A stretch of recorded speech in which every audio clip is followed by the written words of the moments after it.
Two types of fuel injectors. Diesel fuel injectors.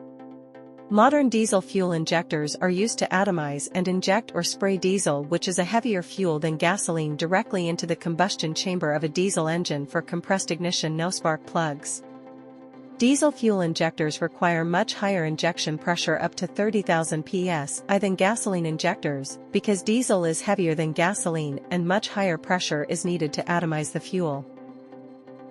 Gasoline fuel injectors. Gasoline fuel injectors are used to inject or spray gasoline directly GDI or through the intake manifold, multi-port or throttle body into the combustion chamber to be ignited by a spark.